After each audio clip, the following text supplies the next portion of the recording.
America calls itself the land of the free, the place where anyone can chase their dream, no matter who they are. But here's the uncomfortable truth.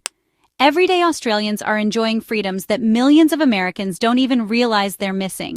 From the paycheck in your pocket to the food on your plate, from how safe your kids are at school to how much power your vote actually has. Australia has built systems that make life fairer, safer, and often just plain easier. And here's the kicker. America could adopt these ideas tomorrow. The only thing standing in the way? Politics, profit, and pride. So today we're looking at 10 more things Australia already has that America desperately needs. And I promise at least 3 of them will leave you saying, wait, what? How does the US not have this already? Quick challenge before we dive in. Comment where you're watching from right now. I love seeing how many countries we've got in this community. Now let's start with something that hits you where it matters most. Your paycheck. Picture this. You're working full-time in America, putting in 40 hours a week, sometimes more. At the end of the month, your rent swallows half your paycheck, groceries take another bite, and you're left wondering how the math is even supposed to work. That's because the federal minimum wage in the US has been stuck at $7.25 an hour since 2009. That's over 15 years without an update. While housing, healthcare, and gas have all skyrocketed in cost. Millions of workers are working full-time and still living in poverty. Now let's fly across the Pacific. In Australia, the minimum wage is the equivalent of $23 an hour.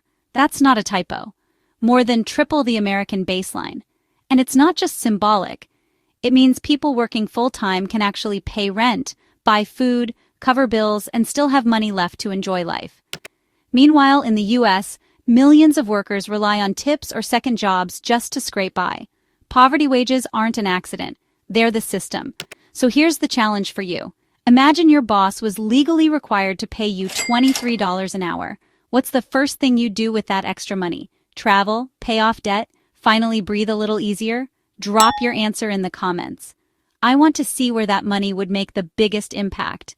But wages are just the start, because even if you earn more, what happens when you spend it reveals another huge difference between America and Australia. Imagine this. You've just had a baby in the US. The happiest moment of your life comes with a gut punch. You've got maybe a few weeks off, if you're lucky, before your job demands you back. Daycare? It could cost you more than rent. In some states, sending your child to daycare is literally more expensive than going to college. Now let's look at Australia. Here, parents are given paid parental leave by law, both moms and dads, time to actually bond with their newborn, recover, and not live in constant fear of losing their jobs. And once it's time for childcare, the system is built to help, not punish. In America, countless families are forced into impossible choices. One parent quits working because childcare costs more than their paycheck. Others go into debt just to afford daycare. Meanwhile, in Australia, society recognizes raising the next generation is not just your problem. It's everyone's future. So let me throw this to you. Do you think the US should guarantee paid parental leave so families don't have to choose between bonding with their child and keeping their job? Type yes if you'd support it, or no if you think the current system should stay. Picture this. You're living in a crowded US city. Want to take your kids to the park? Good luck. In many places, green space is scarce, neglected, or fenced off for private use. Even public parks often come with entrance fees, parking costs, and endless rules that quietly push people away. Now shift to Australia. Cities and suburbs are designed around public access to green spaces. Parks, reserves, and nature trails are everywhere, and most of them are completely free.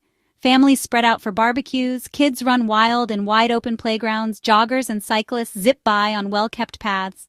It sounds small, but access to nature shapes entire lifestyles. Australians grow up with green space as a basic right. Americans? Too often it depends on your income or zip code. So let me ask you, if you had free, safe, beautiful parks within walking distance of your home, how often would you use them? Once a week? Every day? Be honest in the comments, because while open green space might make life better, what's inside your grocery cart reveals an even bigger difference between the two countries. And trust me, this one might change the way you look at your next meal. Here's something that'll make you look twice at your next snack. In the United States, it's perfectly legal for food companies to pack products with artificial dyes, additives, and chemicals that have been linked to health risks, some of which are banned in dozens of other countries. Red dye 40, still in US candies.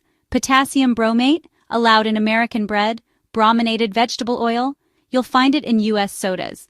These ingredients are flagged in Europe and Australia for being potentially dangerous.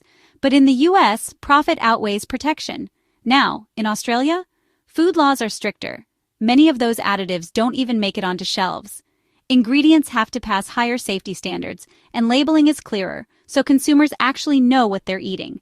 Think about that. 2 kids could eat the same bag of candy, one in Sydney, one in New York, and only the American child is being dosed with chemicals banned overseas. So let me throw this question to you.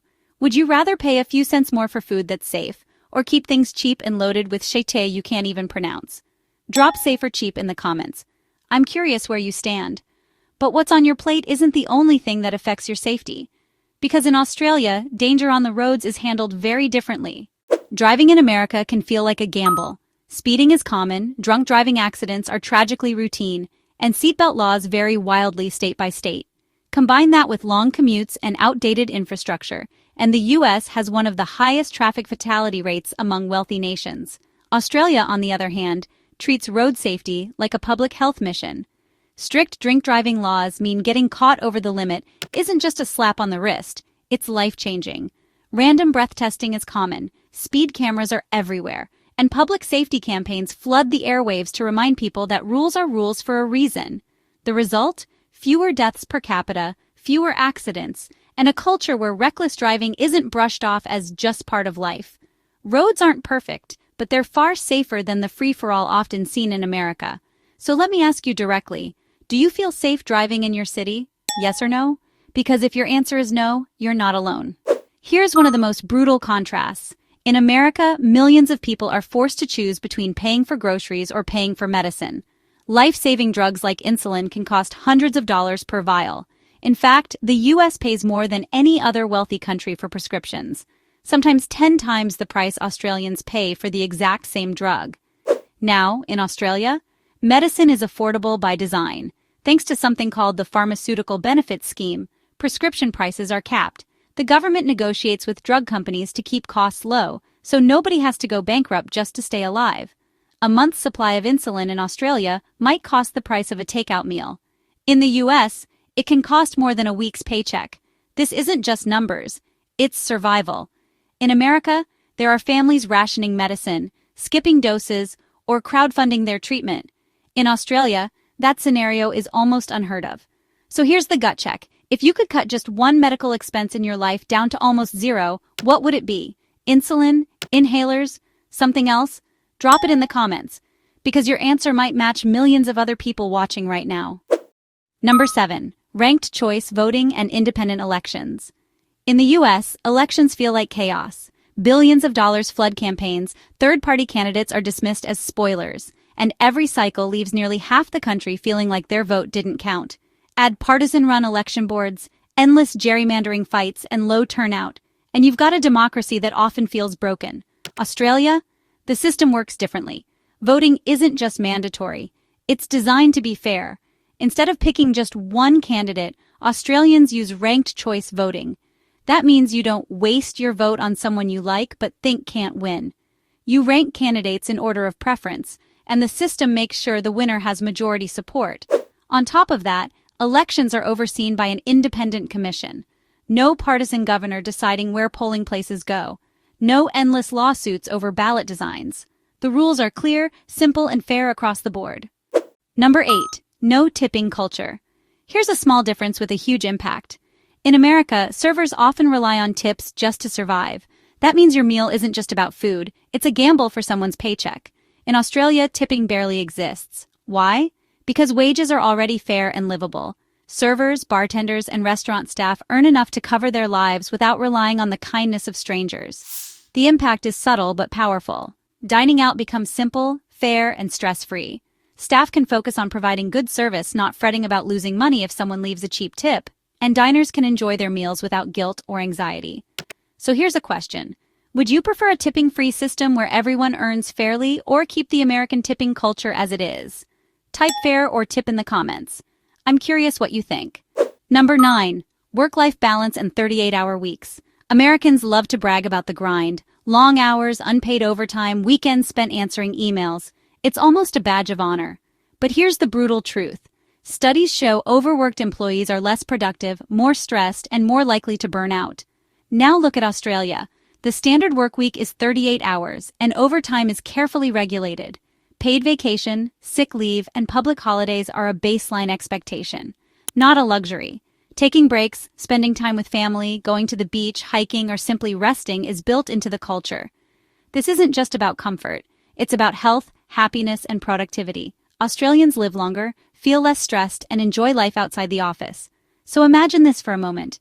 Your boss bans after-hours emails, guarantees paid vacation, and respects your personal time. What would you do with all that freedom? Sleep more? Spend time with family? Start a hobby? Leave your answer in the comments. I want to see what freedom means to you. And while work-life balance protects time, Australia also protects mobility, the freedom to move around efficiently without breaking the bank. Number 10. Universal public transport access. In the US, most cities are built for cars. Want to get anywhere without a car? Good luck. Public transport can be expensive, unreliable, and frustrating. Millions of Americans are stuck. Either buy a car they can't afford or spend hours commuting on inadequate transit. Australia flips that model. Cities like Sydney, Melbourne, and Brisbane boast reliable, integrated public transport. Buses, trains, and ferries work together seamlessly. Fares are affordable, and many Australians can live comfortably without owning a car. This accessibility changes everything. People can commute faster, spend more time with family, and reduce stress. It also reduces traffic congestion and pollution. Freedom isn't just a slogan. It's built into how Australians move through life every day. So here's a challenge. If you suddenly had cheap, reliable public transport everywhere, would you ditch your car? Type yes or no in the comments. Let's recap. Australia already has systems America desperately needs. 1. Fair minimum wages that cover living costs. 2. Paid parental leave and affordable childcare.